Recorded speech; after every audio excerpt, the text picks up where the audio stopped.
Ladies and gentlemen, it's a great pleasure and honor to have our speaker, Professor Ivona Brandic, today in our public lecture series on sustainability in computer science. And especially the topic of Professor Brandic shows us both sides of the coins. Computational sustainability and on the one hand and sustainable computer science on the other hand. So it will be very much, we are looking forward to your presentation, Ivona. As in all previous presentations, I'm pretty sure it will be similar in yours, listening to all the possibilities ahead of us and at the same time all the challenges. I say it's almost more exciting than reading a crime story. So I'm very much looking forward to your presentation. It's your floor. Thank you very much, Kerti, for the introduction. Welcome to my presentation. I'm very happy to be today here as part of this, I would say, very unique lecture series on sustainable computing.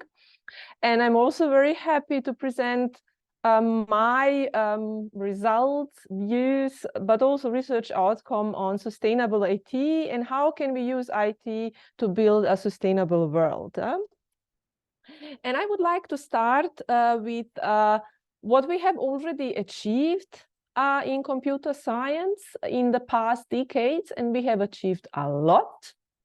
Today, we can simulate very complex physical systems where we can simulate, for example, car crash and analyze it in silico because we can repeat it multiple times, fine-tune parameters.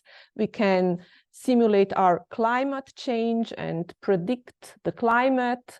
We can optimize airflow in an airplane. And today, of course, we can execute large analytics, for example, for genomic sequencing of SARS-CoV-2 virus to develop a new medicine, and also different AI applications that are used in all aspects of our life, from social network analysis to recommendation engines.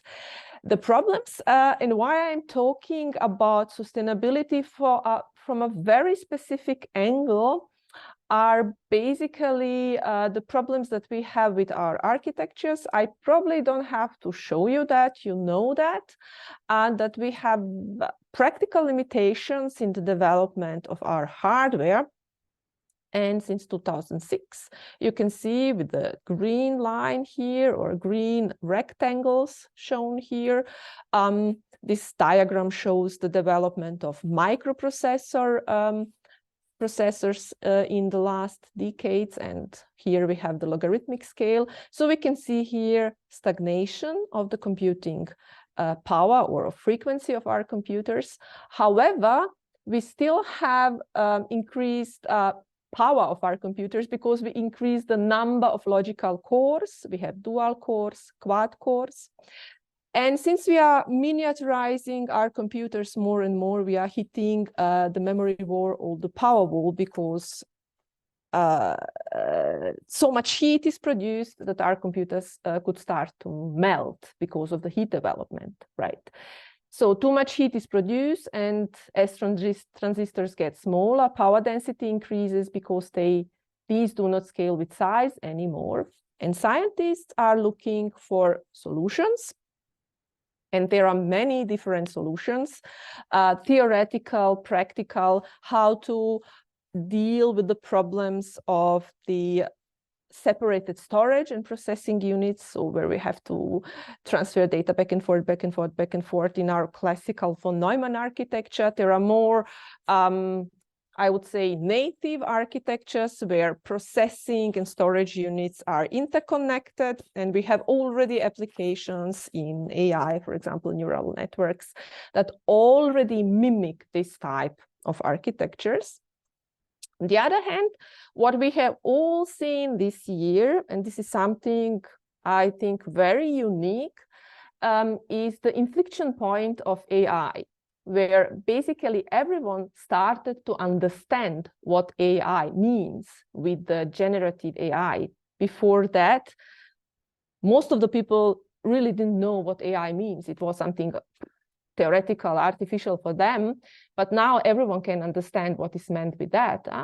And on the other hand, we can compare a CO2 footprint of AI with the CO2 footprint of our everyday activities, like, for example, traveling on an airplane from San Francisco to New York. So here we have the CO2 emissions or equivalents of the CO2 emissions. We can compare it with the CO2 footprint of a human life, or a year in a human life, a life in American, a year in American life, CO2 footprint of a car, training one deep learning model on NLP pipeline with parsing and tuning and experiments, and also transformer, right?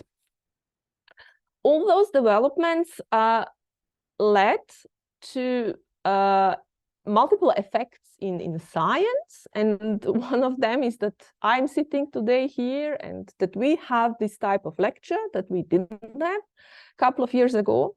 And it also led to the development of new branches of science, where I also navigate with my research through multiple aspects of computational sustainability, which is a highly interdisciplinary field, newly established or in establishment, and there is not a really clear definition what it is, so I'm giving you my definition.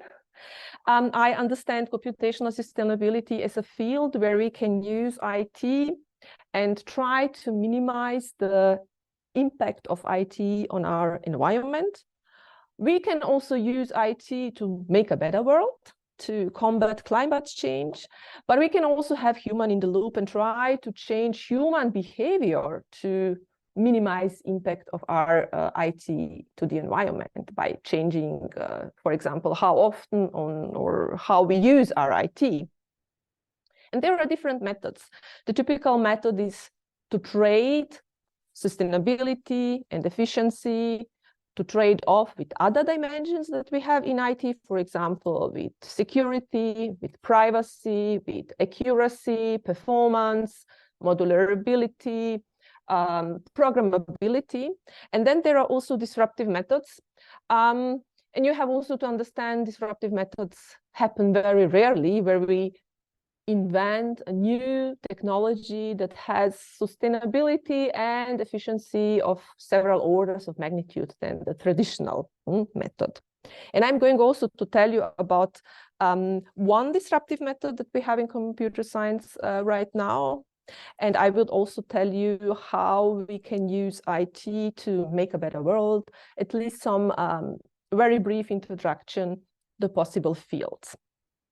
I'm going to start with the disruptive method.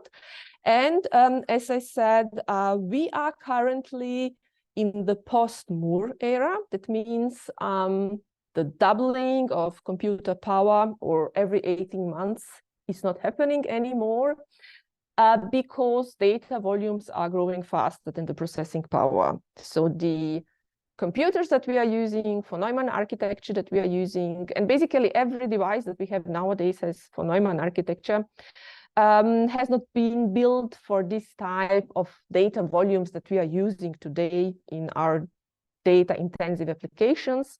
And scientists are looking for alternatives. As I said, one alternative is neuromorphic computing, where we try to mimic human brain. Another one is quantum computing, where we try to benefit from the atomic structures and the forces that we can find in atomic structures. Just to show you the power and the possibilities of quantum computing and why I am actually talking in a lecture about sustainability, about quantum computing, it is because of the promise of the possibilities that we might have, and also because of the space efficiency that we might have with quantum machines, with very little computing elements and computational bases, where we can represent a huge amount of states. And here is just one example to visualize you that, representing the energy configuration of a single coffin molecule at a single instant requires approximately 10 to the power 48 bits in a classical computer, but it can be done using 160 logical qubits on quantum machine. And this is just to see what is the order of magnitude that I'm talking about. And then there is another quote: every time you add a qubit, you double your possible outcomes. With 20 qubits, there are a million possible outcomes. With 100 qubits, you have more possibilities than there are bits in all the hard drives in the world. And with 300 qubits, that's more possibilities than there are particles in the universe. This is the promise, okay? I do not say that this is the reality that we have with quantum machines today. However, this opens completely new view on our computer architectures that we have today. So in the last decades, the development was towards the generalized architecture. So we were trying to develop generalized processors. And nowadays we go now into the opposite direction and try to look into the type of computation that we have in terms of degree of precision that is required, in terms of computational complexity, which is shown here, and also in terms of the data access intensity that is shown with these circles, right? So what you can now see, there are different types of computation, for example, solving linear and partial differential equations that might have high degree of precision, but then there are other types of computation that might not have that high degree of precision, especially if we talk about stochastic computing and security. And then there are other types of computation. So the idea here is now to have different types of architectures which are suitable for different types of computations. And neuromorphic computing might be one solution. Quantum computing might be another solution. What is important to emphasize here, that because we have hyper-heterogeneity now, and we might also have distribution. It doesn't have to be geographical distribution. You might have also hyper-heterogeneous clusters that are tightly coupled, but we have more time which is spent now on communication instead on computation, and the precious cycle used for computation are now spent on communication. So that's an important aspect in terms of sustainability as well, right? Just to show you what we are doing in my lab, in my HPC lab at TU Wien, we try to empirically measure efficiency and sustainability of the overall computational continuum from the data production, from the data source to the data sink. And usually a data source is a sensor or some node or a smartphone, for example. We have here even a smartphone. Then we have the first tier edge nodes where we do partially data processing, which are some accelerators here, TPUs, for example. Then we have the second tier edge node where we have router switches, Raspberry Pi clusters, and then we have a backend where we have cloud computers. And here you can also see how we measure energy consumption along the computational continuum.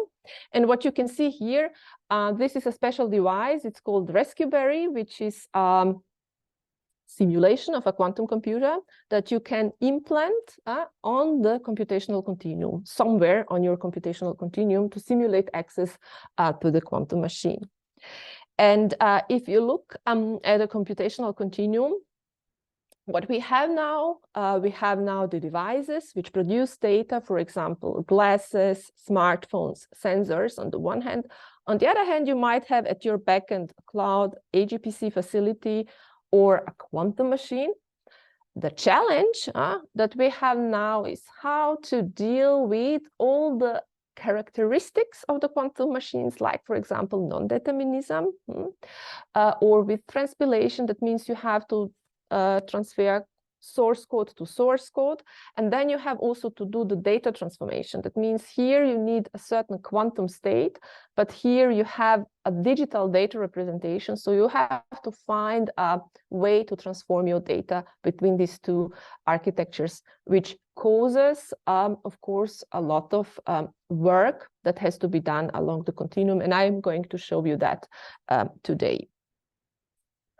So what is the known quantum speedup? Well, basically, if you look into the algorithms that are available today, most of them are built on two basic algorithms. One of them is Grover's algorithm for unstructured search that was developed in 1996. And another one is Shor's algorithm used for finding the prime factors in integer, also developed in the 90s. And then there are different quantum machine learning algorithms with very promising speedups. For example, Bayesian inference has quadratic, support vector machines exponential, reinforcement learning quadratic. However, if you look in reality, there are problems because you have to deal with real quantum machines.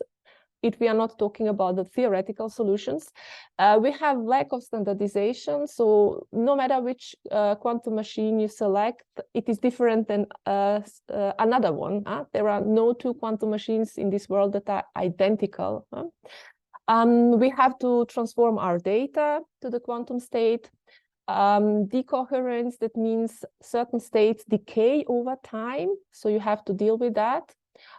There is noise, and there is another problem. I don't have it in my slide, but this is a big problem. You cannot copy computational units or computational base, so you cannot copy a qubit, which makes it very, very difficult to use ordinary algorithms that we have in computer science. So what can we do? Now, in our traditional architectures, we have zeros and ones. We know how to develop algorithms. We know how to deal with that. On the quantum side, we have to totally different computational base, which is not suitable for every kind of computation. And that's also why I'm showing in my slide, there are different types of computations, and there might be different architectures that are suitable for different types of computations. In quantum system, the computational base is usually represented using this multidimensional Bloch sphere that is used as the computational base. And you basically don't have to be expert to understand that representing an atom or a molecule might be the right way for a quantum machine. And doing 1 + 1 or 5 + 6 is not probably the right computation for the quantum machine. And there are already quite mature algorithms, which are called variational quantum linear solver, that help us to encode real-world problems into the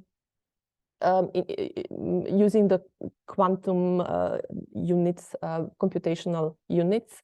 And this is the way how we can model scientific applications in a native 3D way. So this is one of the most promising use cases, I would say, for the quantum machines. The other problem is that we currently can use quantum machines if you have PhD in quantum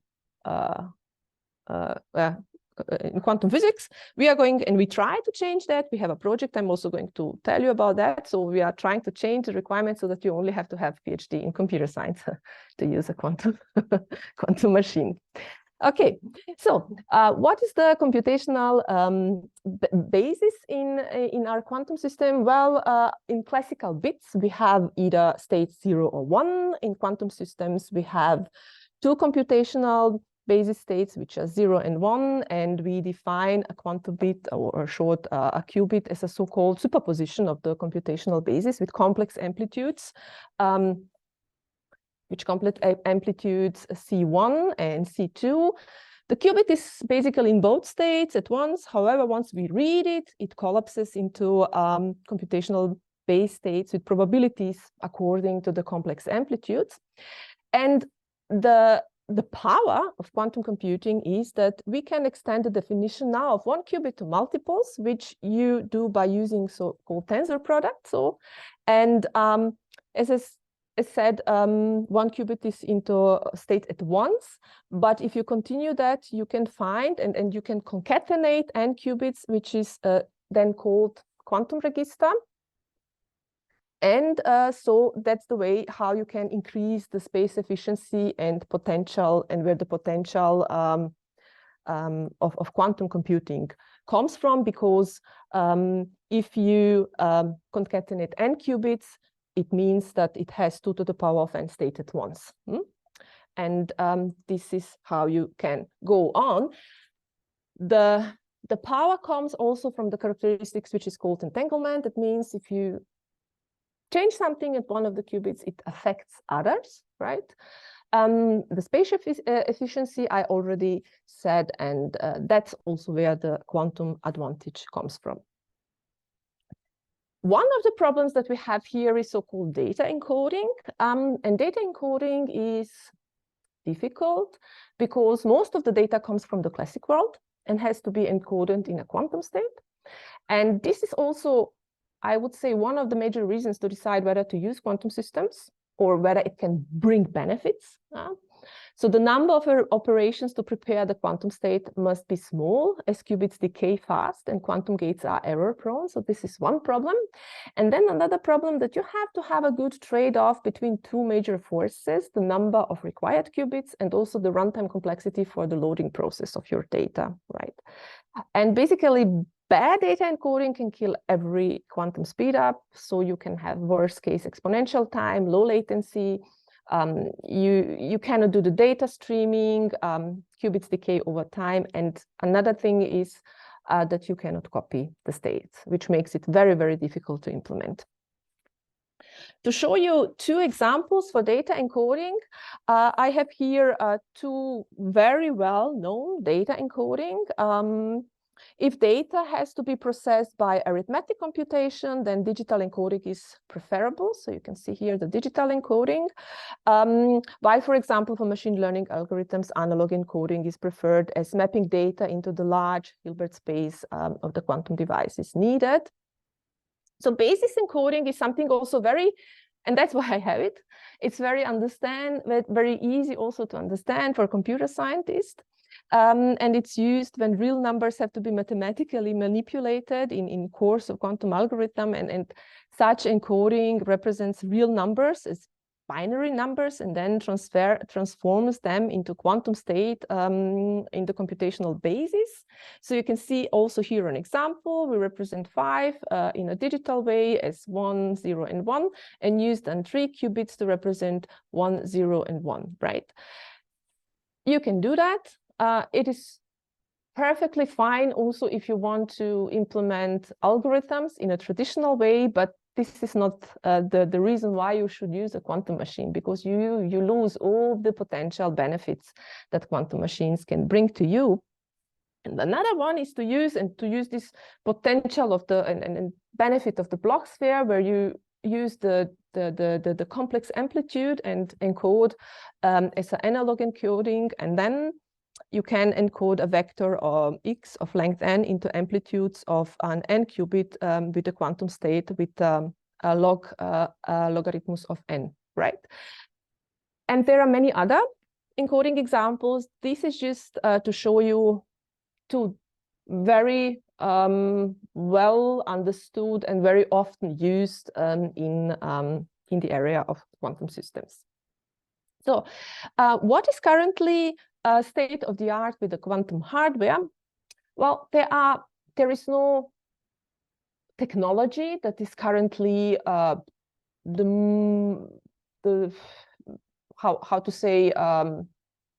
technological leader or used in the most machines. There are basically many different technologies. Here are 3 technologies that are well known. We have D-Wave technology that uses a process called quantum annealing to search for solution to a problem, where basically characteristics of physical system is utilized, that the objects always try to reach the states of the least energy. So if you put the ball on the mountain, it's going to roll down to the valley. So that's how these machines work. Then we have the superconducting machine, and I think this is usually the picture that is used to represent a quantum machine, although it is just one specific technology that we have here. And this is a branch of solid-state quantum computing that implements electronic circuits using superconducting qubits, and it is based on optical and electronic characteristics of a system. And then there is the third one, which is so-called ion trap machine, and it combines electrical and magnetical characteristics of a system and tries to capture particles, which are known also as ions, and they are isolated from the environment. And as I said, we have a big Austrian national FFG flagship project, which is called high performance integrated quantum computing, where we try to use such machines and create interface so that it can be used by people who don't have PhD in quantum physics. So how do we do that? We start with a classic HPC cluster. This is probably also something that every one of you knows. We have nodes, and each node has its own operating system. This is a typical picture of a HPC cluster. The nodes are interconnected with a network cable. If we need higher performance, we have to have more processors. We can access it via front-end node computer, and it's usually shared with many users. So this is typically how a cluster is shared with multiple users. So you have usually a front end, and the front end can be accessed via SSH terminal, where you have all the procedures for login, to compile your code, to upload, download data, to submit your jobs, executables, programs, and it can be used by multiple users at the same time. So the user one submits a job, the batch system estimates and places the job on the available nodes, and there are multiple policies and scheduling algorithms that you can use here. The second user also can submit a job or be in a waiting queue if there is nothing free, depending, or do some advanced reservation if you want to make sure to get your resources tomorrow at midnight. Or you can even make reservation and execution on multiple nodes if this is required for your job. So the idea of HPC integrated quantum system is that the batch system now takes care of the pieces of your code that are suitable for the execution of the quantum machine. And this is nothing new. I mean, it's new, but not that new, because we already have hybrid clusters with GPU, CPU, TPU. Now we have the addition burden of extracting code and executing on the QPU, which adds additional layer of transpilation, data encoding, pre-processing, post-processing. But this is the idea how this should be done on the hybrid machine. And it is something that is already in development.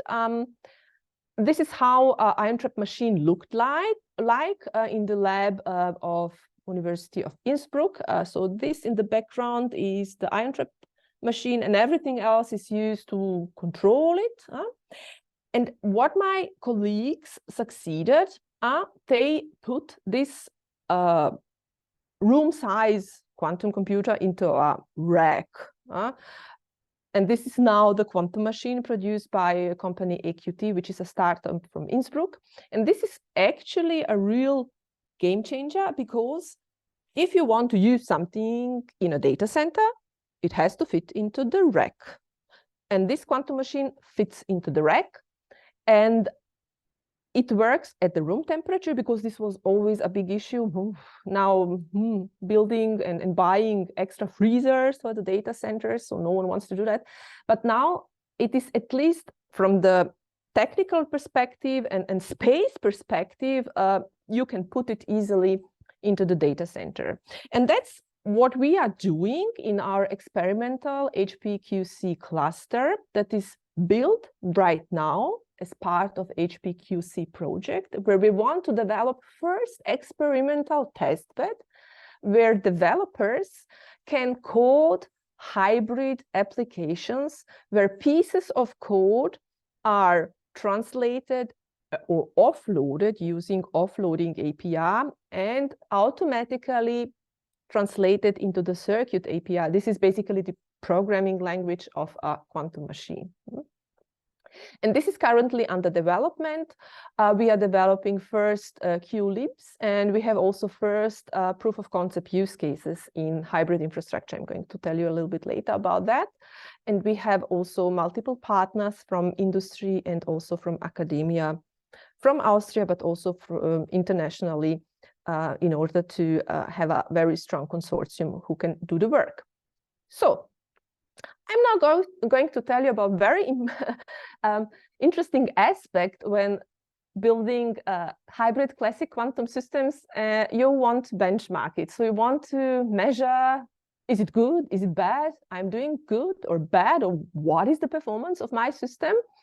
And this is quite difficult because you are literally comparing apples and pears. You have classic and quantum system, and this is not straightforward. So what we have is benchmarking system where you have first the processing of your data on the classic system, then you have the state preparation. After the state preparation, you have circuit execution, means you execute your program on the quantum machine, and then you measure it and do the post-processing. So this is how the hybrid system looks like and how the separation between the quantum and classic system looks like. And then if you want to benchmark it, you have basically to describe your computational problem using one of the well-known algorithms, quantum algorithms. And there are two that are well-known, variational quantum eigensolver, which are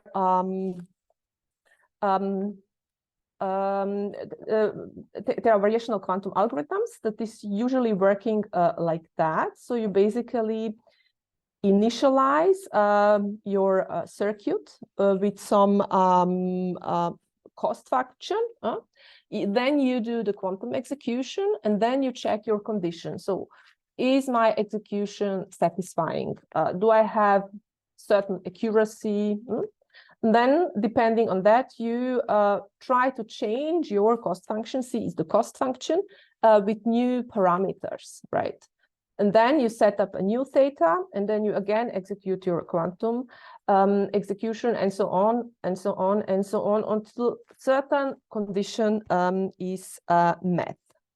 So which algorithms do we have? We have quantum approximate optimization algorithm, which are hybrid quantum classical variational algorithms that are used for combinatorial optimization problems.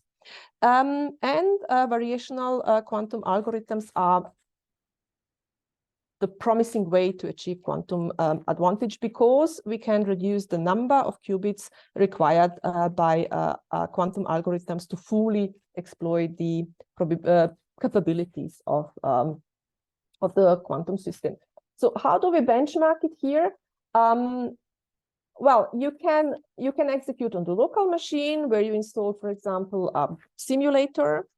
What we do in my lab, we also use Raspberries, means we use Raspberry Pis with installed quantum simulator on it, so to simulate different hops and different points in the computational continuum, or you can use the real quantum computer. What we do, for example, also in teaching, we have lecture on hybrid classic quantum systems. We also go first with the simulators until we have some major prototypes of the programs. And then in the last step, we go to the quantum machines, because it's quite difficult to have access to the real quantum machines, because also of the very limited number of qubits that you might have here.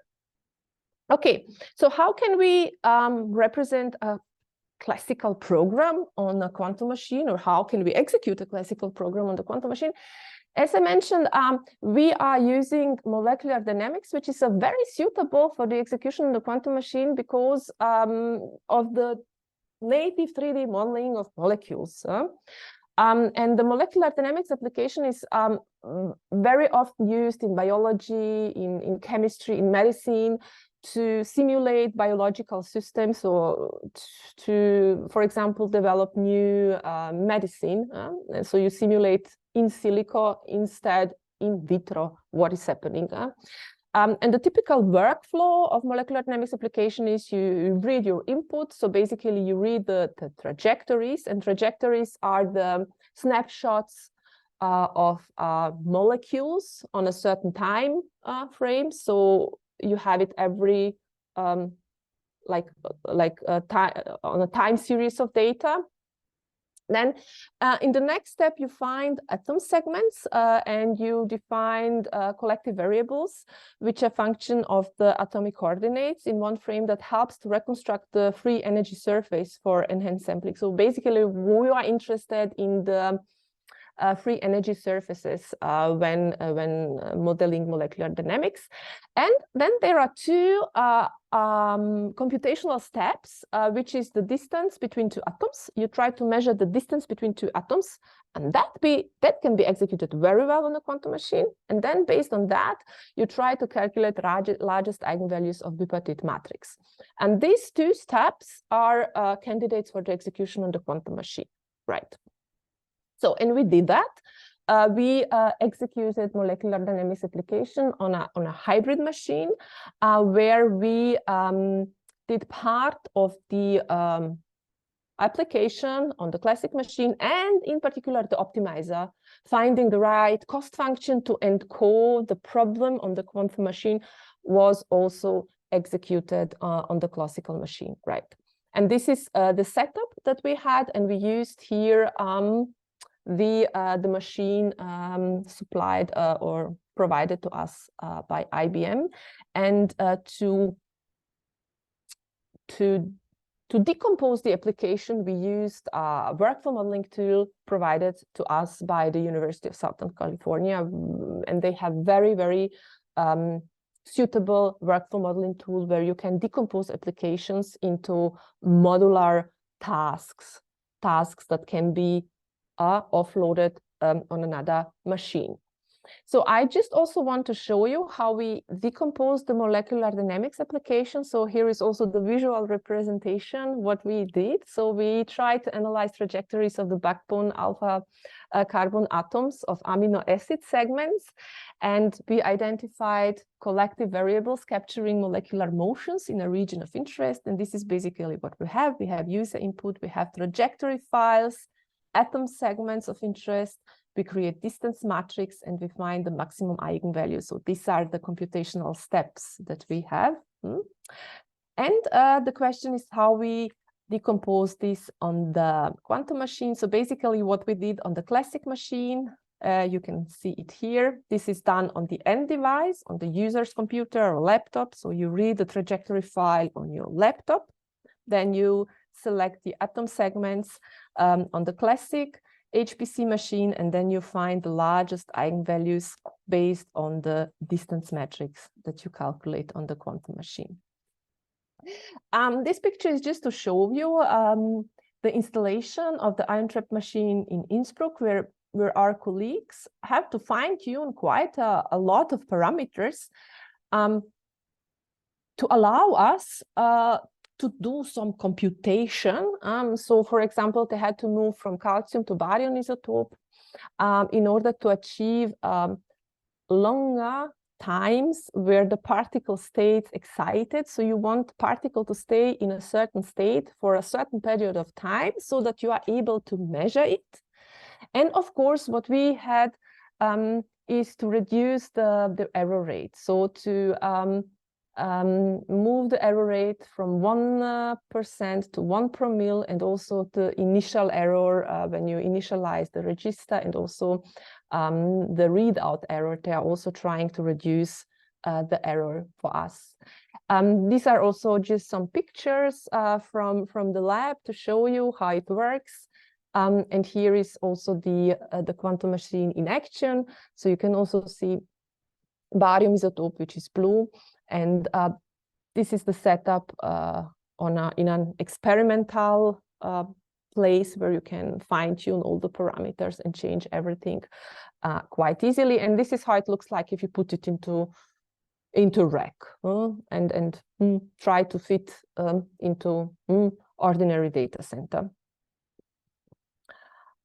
So how can we benchmark variational quantum algorithms? So if you try to benchmark something, so you usually try to fix certain parts, for example, parameterized quantum circuit or hardware, a cost function or termination condition, and you try just to change one specific parameter. And that's what we did. We benchmarked, for example, first different optimizers. So we know which optimizer should you use. There are so many hyperparameters and so many setups that you can do here, and so many possible combinations. We started with different optimizers.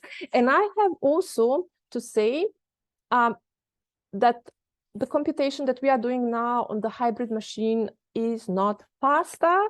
So we are not fine-tuning and benchmarking the performance because the pipeline is still broken. So we are not trying to measure the time because you are sometimes even slower.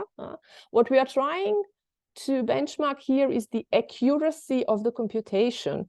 Are we able to execute molecular dynamics with the same accuracy on the quantum machine like on the classical machine? So that is the target when we benchmark today. The time dimension is coming later, where we have pipelines for data and also within the cluster that allow us to measure also time in a meaningful way.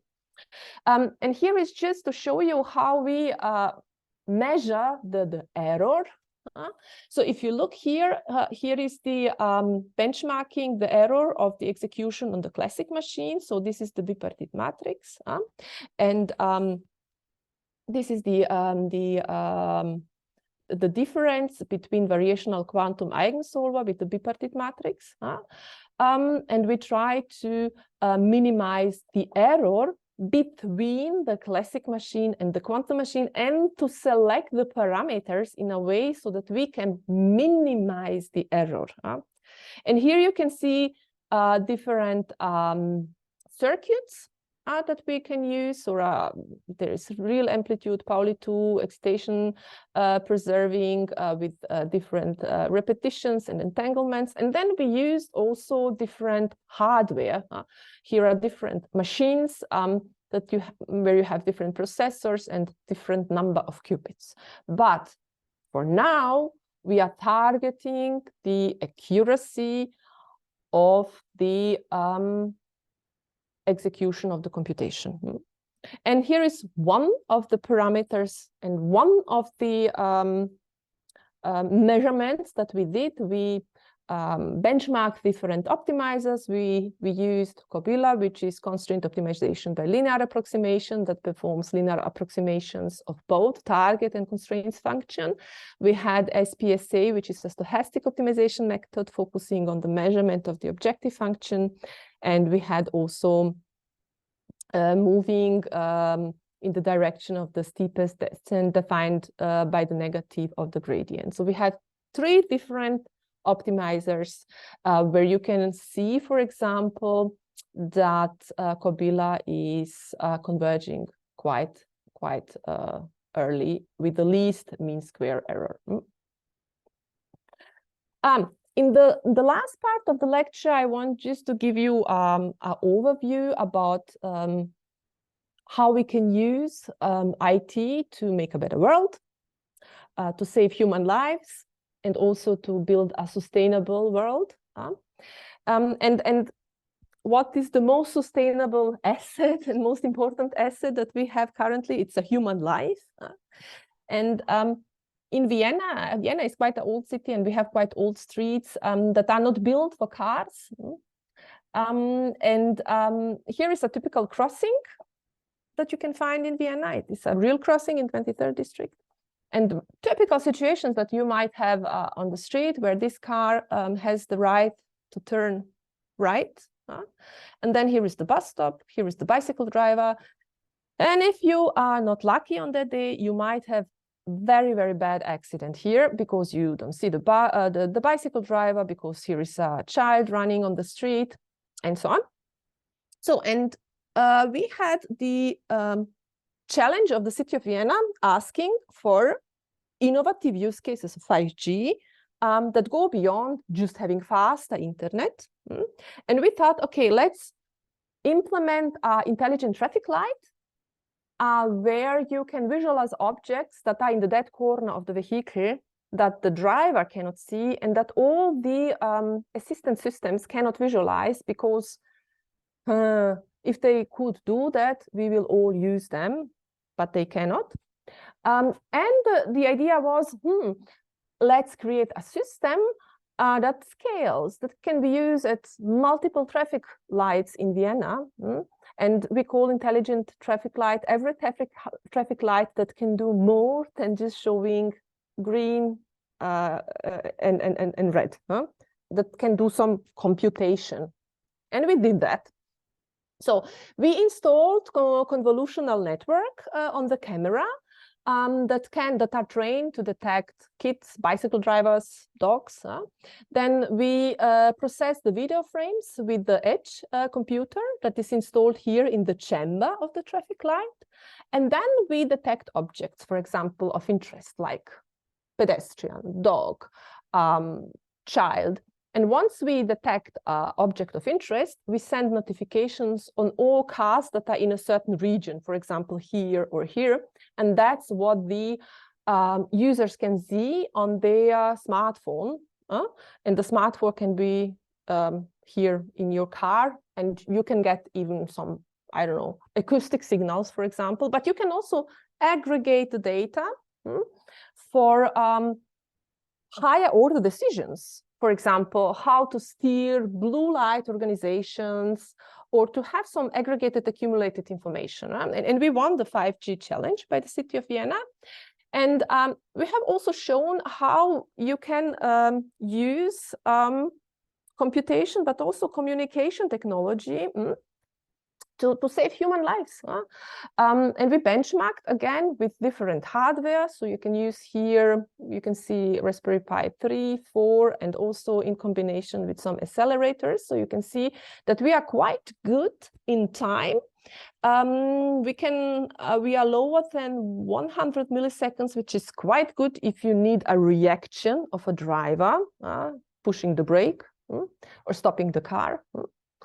We also benchmark different communication protocols. We used 5G, 4G, and 3G with different QoS levels, where you just broadcast and you have no confirmation that someone received, or where you get the confirmation that at least one message was received, for example, here. So you can see here we are still also with QoS 2. We have quite good time, because half a second is a magic number that the people need to react. Everything what is below half a second is good, because people can still react without any large delay. And we did also experiment with network latency, where we had 3G with edge, 3G with cloud, 4G with edge, 4G with cloud, and so on. So we can also see that 5G is quite usable and can have quite low network latency. So this is just to summarize our experiment, where we had the edge node set up at the traffic light and with the critical intersection, and where we're able to detect pedestrians and bicycles with around 100 milliseconds on average, and to visualize on the smartphone, showcasing the sustainability in terms how do we use computing infrastructures to make a better world. The last point, just briefly, is how can we build digital twins to make a better world. So what you see here, this is Batagayka crater. This is in Siberia, where basically the soil, the earth, is melting because like the snow is melting in Austria, and it's happening while they have permanently too high temperature. So the permafrost is downing. I mean, this is the biggest region where this is happening. But this is also happening everywhere in Siberia. So it happened also along the river of Norilsk, Ambanaya River, and the diesel tanks were damaged, so they had leakage of diesel. So the question was, diesel is red, we can see it from the satellite images, but what if this happens with the substances that you cannot see, you cannot smell, and they leak and they destroy environment because they are carcinogen, for example. And this happens as well from time to time. So the question is, how can we detect leakage? And detecting leakage of certain substances, it's not easy. You can only detect substances if you know what are you looking for. So you have to have an idea what can be potentially in that river. And that's what we are doing in one of our European Union projects, where we install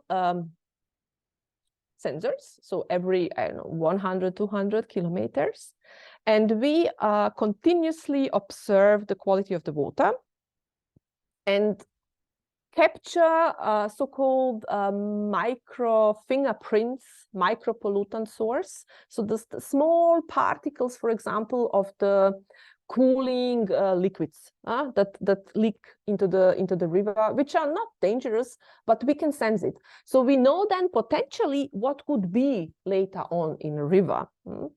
And this is a kind of an integrated system where we try to build a global watershed model based on these observations, where we have all the characteristics of the river, like viscoelasticity, micropollutant sources, and try to build data from, we try to build with the data from IoT sources and expert knowledge, a digital model of the river, so-called digital twin or in silico representation of the biological system to be able to detect water. We are now in the middle of this project. We are already able to build certain representation, and we are also able, for example, to place the sensors here in a way to be able to build a digital representation of the river. So you have also to understand here, you have to deal with information of low quality. The sensors sometimes just don't work. So you have to also understand how you can build something meaningful in silico, a digital twin, with data that has very low quality. And we are trying also to figure out here solutions to do that. And last idea that I want to show you how we can build a better world with IT is our project that is going to start quite soon. It's called Virtual Shepherd.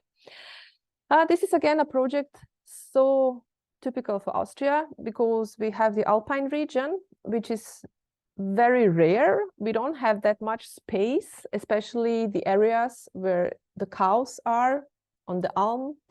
So the idea here is, how can we facilitate that multiple actors like hikers, kids, animals can use the same space at the same time and still be safe?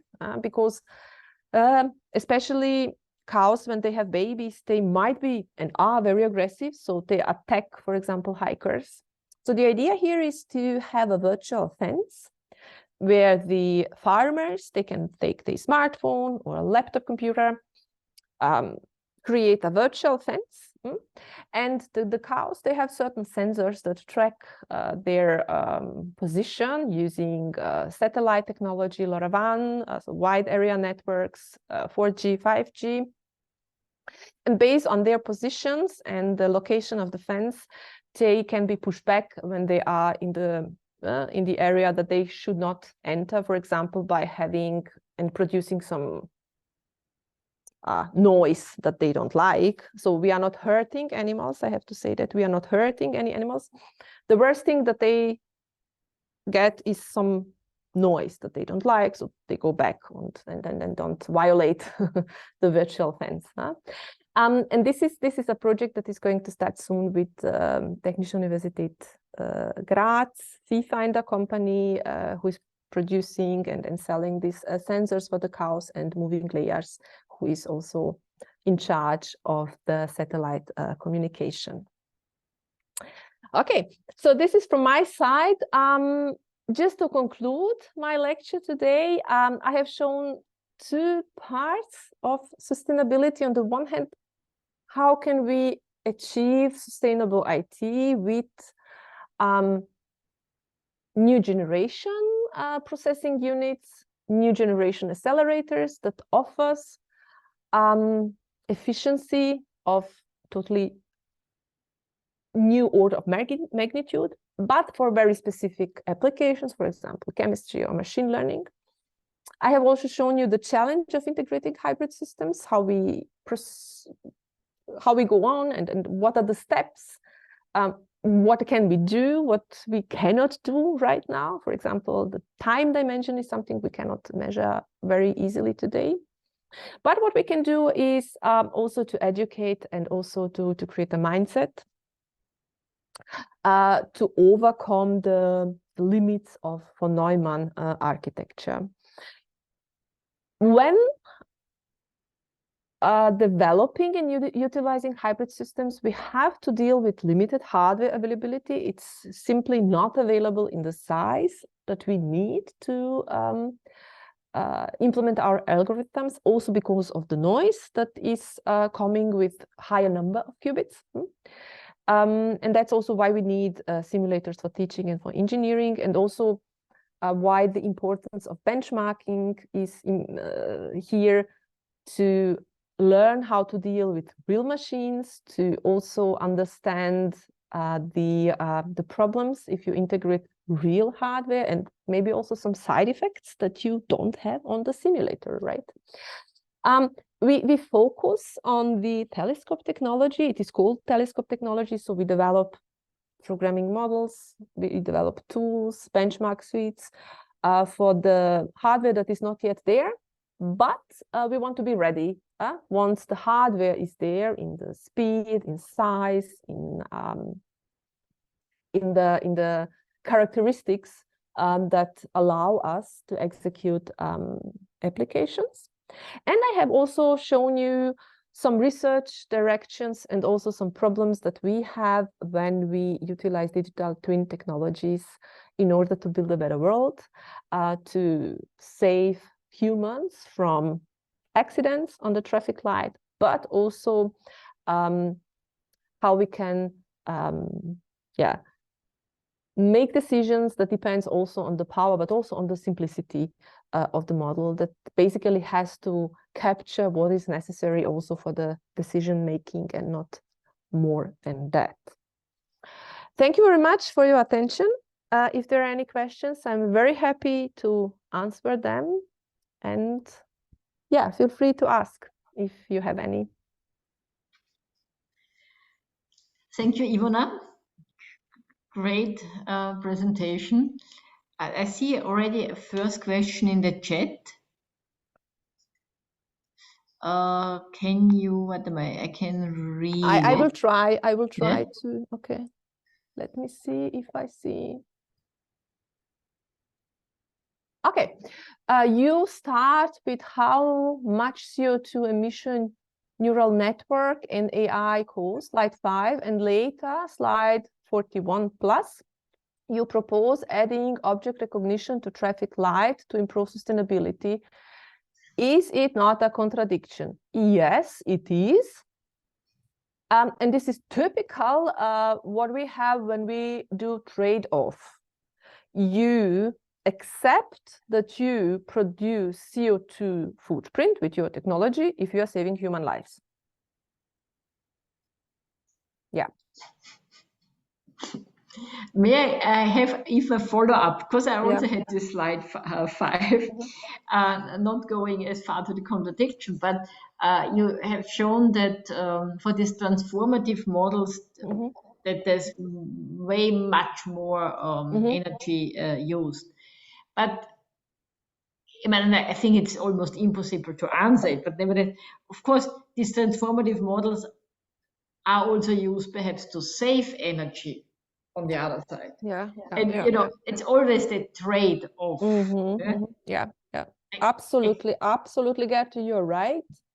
What I'm showing is one of the first work by Emma Strubel, and she really tried to understand how you can measure, how you can showcase the CO2 footprint of such models. I don't even can say. She also, for example, had to assume, for example, whether you train your model, whether you do it in US or whether you do it in Europe. If you do it in India, it's very carbon intensive. So it depends on so many factors. It depends on so many factors. And especially with new machine learning models, for example, that we have with federated learning, you do the training basically on your end devices. So the CO2 footprint comes where is your user base, actually. So there are so many parameters, but we have to start somewhere. We have to start somewhere. What I think it is important for us computer scientists to develop methodologies how to assess that, how to measure CO2 footprint, how to showcase the impacts with maybe some samples, but to have some numbers, because what I also think we need those numbers also for the policy making. How can we make decisions in politics if we don't have numbers, and if the numbers are not stable? So the methodologies to have such stable numbers and the development of methodologies that deliver us stable numbers, it is, I think, very important in computer science. I totally agree. There's a question. Can you read it? Okay. For quantum computers, is there some special components needed that is not in a traditional computers?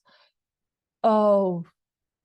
Well, I mean, what I was showing you today is how to integrate a quantum computer into the existing landscape that we have with von Neumann architecture. What we might have maybe later, I don't know, is the whole quantum computing continuum where the sensor, I mean, there are basically 3 major parts now in quantum research is the quantum sensing, quantum networks, or quantum cryptography, and then the quantum computing. So we could maybe have the whole computational continuum consisting of quantum devices, but this goes beyond my knowledge as a computer scientist.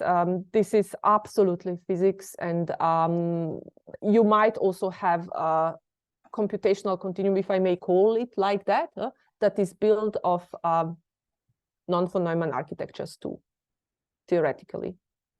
I don't know if this was your question, but the opportunities and possibilities there are so many right now. Perhaps also kind of a follow-up in this regard.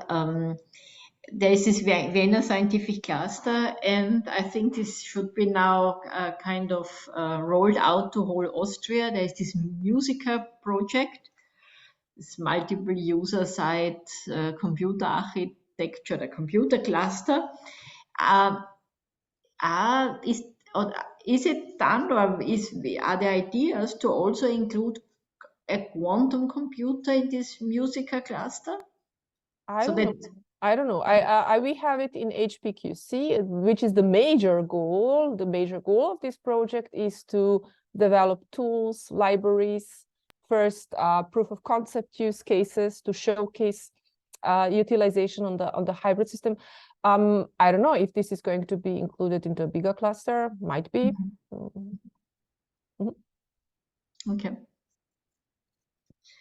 So I look also at the time. I think if there are no further questions, I want to thank our speaker again, Ivona. That was again really a visionary presentation on how our computing world will develop. There's one. Let's take the last one. Yeah, were you thinking about extending the cooperation to the Switzerland universities? They have a lot of calls in their country. Yeah, maybe, I don't know. We are starting with the Austrian problems first, trying to solve the Austrian problems. I'm sure if we develop a prototype or a product, we are knocking on the Switzerland door too. Sure. Okay, Ivona, thank you very much for your presentation. Thank you to all the participants for attending today's presentation. I'm looking forward to see and hear you next week again. And last question to Ivona, if possible, please send me your slides if you are agree that we can put it online. Sure. You will get it. Thank you very much and goodbye. Thank you all. Have a nice evening. Bye-bye. Bye-bye.